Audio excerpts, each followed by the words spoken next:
Alright, we got a 68 Chevelle. It says a 502, and I'm sure that is a 502. That is a big block. It's interesting seeing 502 on the side versus like 307 or something like that. So, nice blue, man. Nice medium blue. Huge radiator. Dual fans. Supposedly the guys. What are we going to do for down there? Okay. Well, they're down here.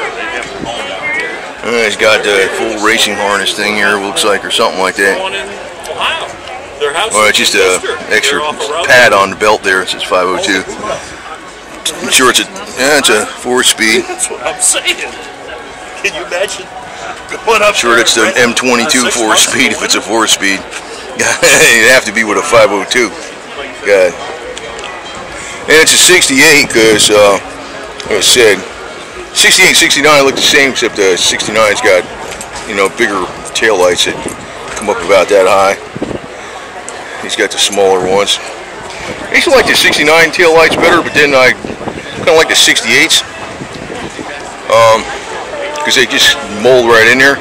This is oh yeah, by the way, I just want to mention, if you have an old car like this, you know, people that have old cars like this notice, but since you're using the old incandescent bulbs, the 1157, you want to change them with the plasma LEDs, because these lights are small. People won't even notice you, man. They don't even register that those are tail lights because they're so used to seeing the bright ones on the new cars.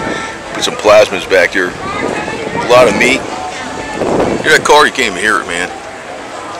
Damn. They had a crank down window on that thing. Let's take a look at that one. This was like the ultimate car back then. The ultimate.